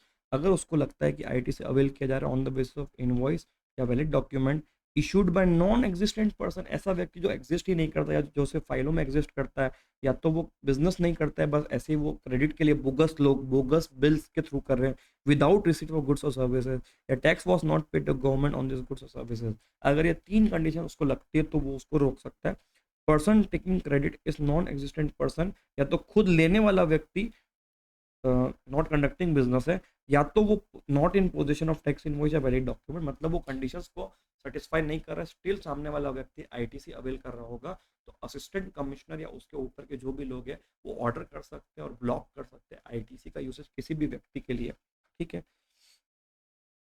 Cool, अच्छी बात है। अब देखिए प्रैक्टिकल क्वेश्चंस के अंदर जितने भी पॉइंट्स मैंने देखे होंगे वो मैं आपको उसका लिस्ट दिखा दे रहा हूँ, उसको मैंने एक जगह पे सम अप किया हुआ है आपके इजीनेस के लिए, ठीक है। तो presentation of working while set of first completely analyse which taxes being completely set of IGST CGST SGST, तो उसको सबसे पहले ऊपर डालिए, ठीक है। फिर गुड्स रिसीव्ड इन अगर लॉट्स है तो लास्ट लॉट और फाइनल लॉट रिसीव होने के बाद ही उसका क्रेडिट लेना चाहिए। Invoice debit note missing credit can not be claimed. और यहाँ पे मैंने पहले भी डिस्कस किया था, डिलीवरी चालान को मत ले लीजिएगा। RCM liability of supplier, past credit can not be used, mandatory आपको कैश में पेमेंट करना है। अगर जिस सप्लायर की आप बात कर रहे हो, जिस रजिस्टर्ड व्यक्ति की बात कर रहे हो, उसकी अगर आरसीएम वाली लाइबिलिटी आएगी, उसके लिए पुराना आईटीसी यूज नहीं हो सकता, प्रेजेंटली उसको पहले कैश में पे करना है, फिर इमीडिएटली उसको आईटीसी क्लेम कर सकते हो। No invoice but debit note तो फिर वैलिड रहेगा, बट डिलीवरी चालान वैलिड नहीं रहेगा, डेबिट नोट इज ओके, ठीक है। इनपुट डायरेक्टली चले गया जॉब वर्कर को तो ये वैलिड रहेगा, इसमें आप आईटीसी क्लेम कर सकते हो। ये बहुत सारे पॉइंट आपके बार बार क्वेश्चंस में आते हैं, उसको मैंने एक जगह पूरे सम अप करके रखा हुआ है। In depreciation claim non GST portion ITC not allowed. Repair maintenance insurance of block credit items, मतलब मोटर व्हीकल का रिपेयर मेंटेनेंस इंश्योरेंस करवाते हो तो आपको अलाउड हो जाएगा, ठीक है, यहाँ पे अलाउड है।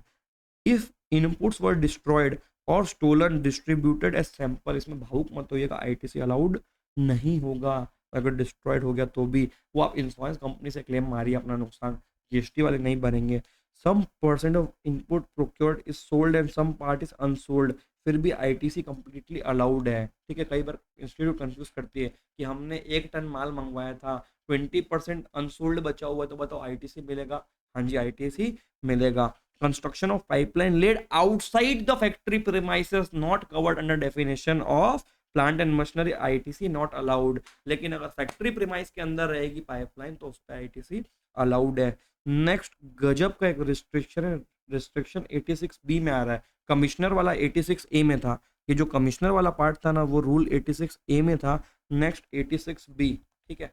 गजब का एक आ रहा है, अलग से एक नोटिफिकेशन रूल आ रहा है, ठीक है। इसमें वो क्या बोल रहे हैं, पहले एप्लीकेबिलिटी किसके ऊपर अप्लाई होता है, ऐसा व्यक्ति जिसका टैक्सेबल सप्लाई बोल रहा हूँ, टोटल सप्लाई नहीं बोल रहा, एक्सीड्स 50 लाख पर मंथ, ठीक है, मतलब बहुत बड़े लोग जिनका मंथली सप्लाई 50 लाख से ऊपर का सेल कर रहे हैं वो, ठीक है, उनको गवर्नमेंट ये बोल रही है कि तुम्हारे पास जितना भी टैक्स पेबल आ रहा है, ठीक है, उसमें आप सिर्फ 99% ऑफ टोटल आईटीसी यूज कर सकते हो, और 1% ऑफ लाइबिलिटी जो रहेगी ना, वो आपको मैंडेटरीली कैश के थ्रू पे करना पड़ेगा।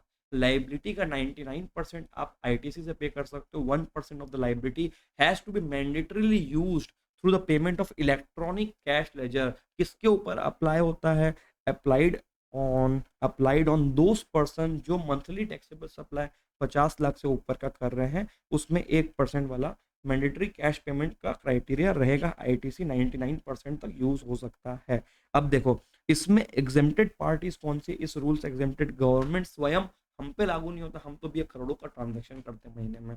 PSU, public sector units, local authority and statutory body which is created under law, ICAI, ICSI, ICMI, ये सारे लोग कौन है? स्टैट्यूटरी बॉडीज है which is created out of a statute which is a law. तो अब इसका एक एग्जांपल देखिए, determine the amount of tax payable through electronic credit ledger and cash ledger from the following information. ABC limited in the month of February, इसने क्या किया है?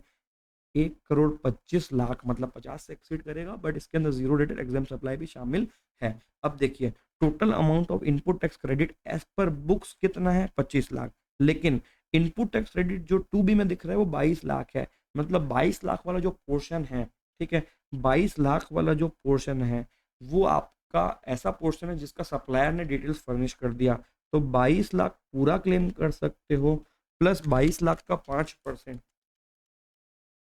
5%, 1,10,000 जोड़ दीजिए इसके अंदर, तो प्लस करके इज इक्वल टू दबाएंगे तो 23,10,000 की पहले आप थाली भर सकते हो, मतलब क्रेडिट अवेल कर सकते थे। अवेल नाउ, अब देखिए 1,25,00,000 की सेल हुई है,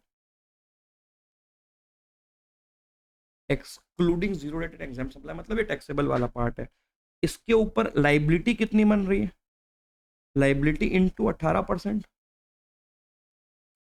1,25 इंटू 18%, ये आपका 22,50,000 की क्या आई? लाइबिलिटी आई। तो इस लाइबिलिटी का रूल 86B क्या बोल रहा है?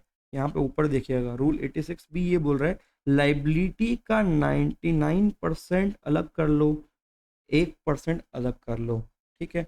तो इसका 1% 22,50,000 इंटू 1%, 22,500 आपको मैंडेटरीली कैश लेजर से पे करना पड़ेगा। एंड रिमेनिंग जो बचा कुछ 2,7500, 2,7500, 500, तो ये 22,27,500। क्या इतनी क्रेडिट अवेलेबल है? हाँ, यहाँ पे देखिए 23 लाख की अवेलेबल है। तो ये आपका can be use from credit can be use from credit. ये आपका रूल 86B था।